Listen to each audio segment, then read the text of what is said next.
and talk about the lockdown because, you know, you talked a little bit when we just started talking.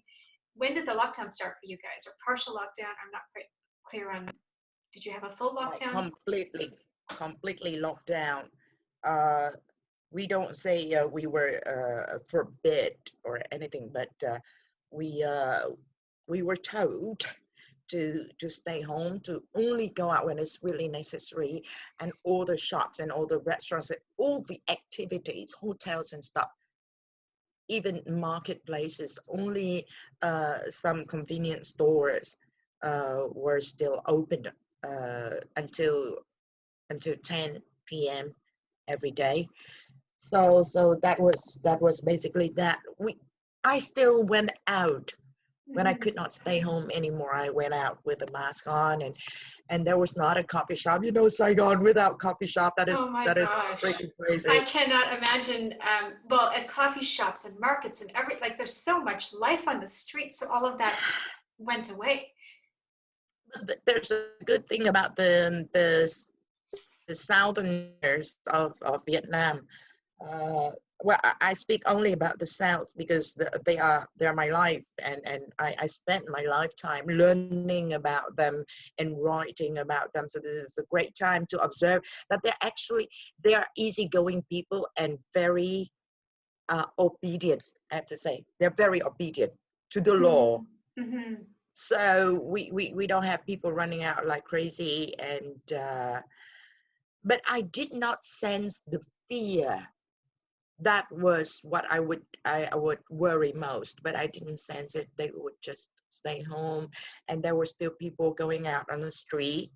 That was amazing because since I was born, 1975, until now, I had never seen Saigon taking a rest. Even during Lunar New Year, we've got to go out there, we've got to survive, we've got to sell and buy that, and even during the Lunar New Year, even the marketplaces were still open. Wow. But this was the first time everything was closed. And unlike pictures that we saw from Wuhan through their worst days, everything was gloomy and really, really scary. I was afraid that would happen to Saigon. But Sangeeta, it was beautiful. It was beautiful out there. The sun was shining, and I could see the Saigon, the quiet Saigon that it used to be. I used to witness that time as well. It was peaceful. And then I realized this is good. This is good for the city to pause, to take a rest after almost half a century, which is my age. You and me both. Yeah. Now it's resting. It doesn't have to be like the most productive city of Vietnam. It doesn't have to provide this. It doesn't have to work too hard to pay tax to the government or anything. Just taking a rest. Just to do that natural thing. I love that it's not just people that need a rest. It's the city has not, and Saigon has not had a rest in not just 50 years. It's not had a rest in a much longer time, 1,000 years, really. No, well, I could say 300 years. That's the length of the history of Saigon, not really of the land, but of Saigon. So yeah, 300 years, and now it's having its time. And now actually we're going easier on the locking down. Now we just like partially locked down, and I actually I'm missing that time. Or just because I have merged into your bed.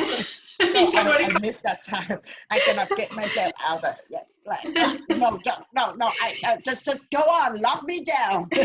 You are talking to me from your bed right now, right? This is your bed. And I've become like, there were times that I was worried and negative most, that I could not go to church, and like usually I would miss here and there, now and then, Sundays. Too many things to offer me to go out there and have fun. Sometimes I wouldn't go to church. But since I have to merge myself into my bed, I want to show you my tiny little church here. Oh, I have seen, I think, oh no, I haven't seen this. See? Wow. So there's, yeah, I love it. It's beautiful. I've even managed to have my Easter egg. Wow. The churches here, we have masses online, but we could go to the church afterwards to collect things like our palm leaf for the ceremony and the Easter egg. And I pray like right here in bed, and I have my rosary with me all the time to feel protected. Okay, with those who do not live the life of faith anymore, I might sound like a spiritual older lady and a fearful one. But there's this saying during this time that I really love, that when Lucifer said to God that, this is my trick and nobody goes to church anymore, nobody goes to your home anymore, and God would answer him, but I go to everybody's home this day. So it's just another way to look at things. Yeah, I mean, I'm one who believes in spirituality and an overall sense of God. I've never defined it by religion per se, because I think I've been exposed to a few religions. So for me, I kind of embrace all and none at the same time. And so believing in all of them and just believing in the higher power, the higher God. And I think during this time, I think that can be challenging for a lot of people to believe in like what is the purpose of all this. But I also think there is something about this cycle of renewal, and this is a period of renewal. And I think that it isn't about us. I think in some ways there's going to be a lot of cost of human life, and that's not great, and that's not what I'm talking about. But there is the renewal that needs to happen for the earth, I think, and like you said, we just passed Earth Day, and we're still in Earth Week. Yeah. It is perfect time to rethink everything. And my friends are sharing on the Facebook, like, congratulations, Vietnam, things are back to normal now. And I said, like, please don't turn things back to normal.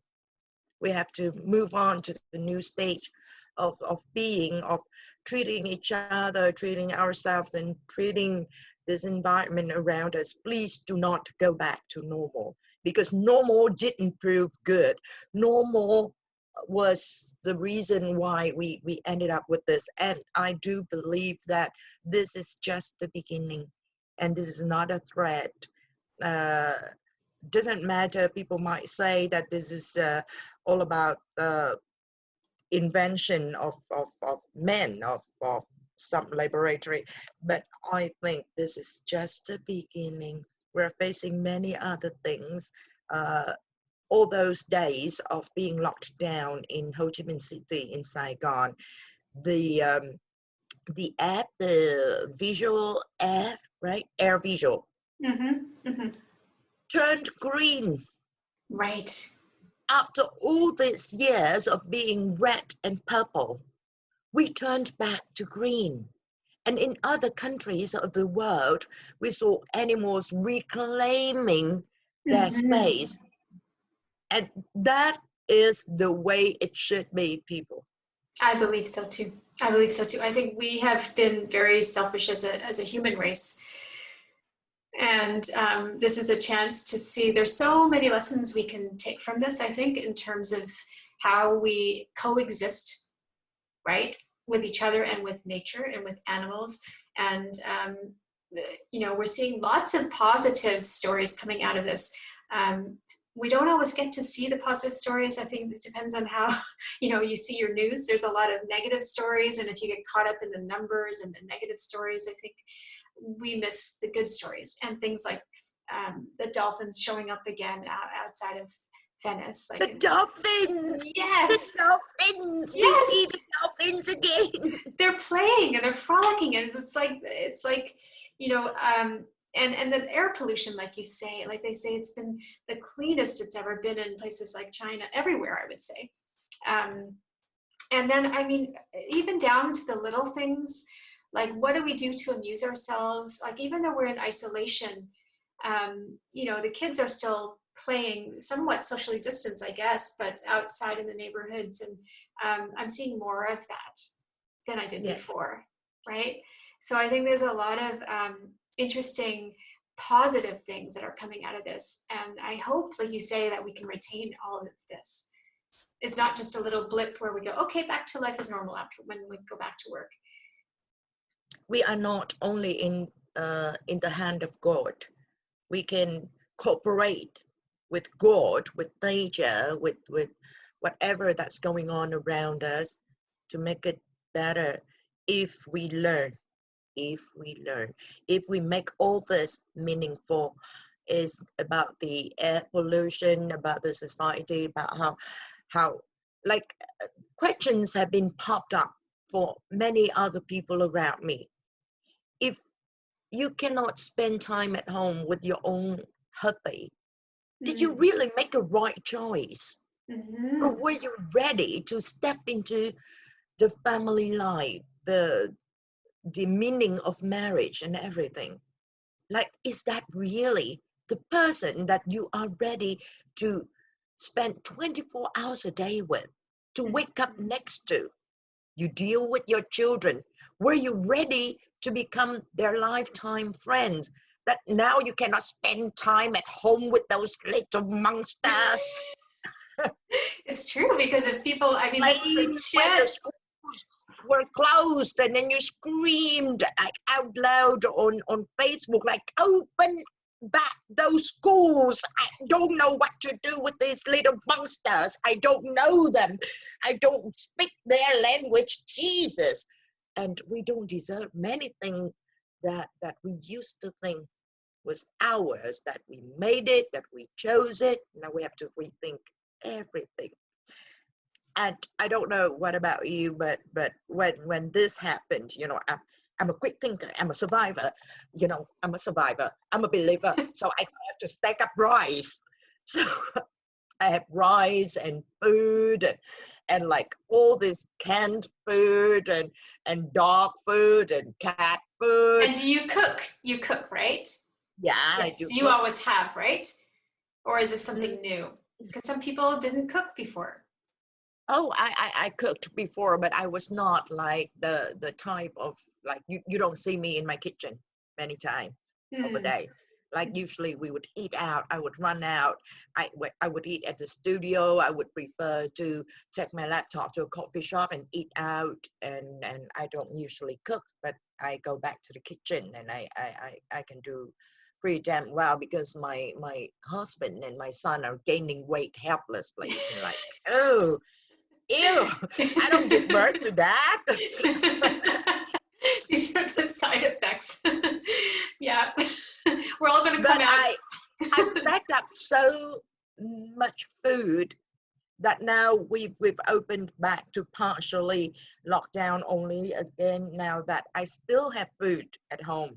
And it's going to take me some time to eat all that up.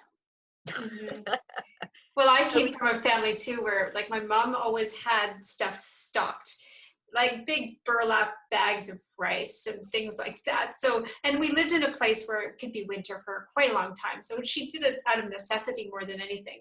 But me too, like I've been going back to the basics for quite some time. Before COVID happened, I started making bread regularly. And so, yeah, I was making chapatis, which are not easy to make.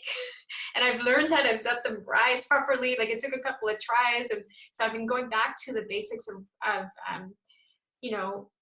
I don't need to go out or buy certain things, you know, and I've always kind of prided myself on making things from scratch, but I now have the time to kind of get better at doing some of these things and to experiment with some of these things. And yeah, and we're all putting on a little bit of weight, but what does that matter in the end?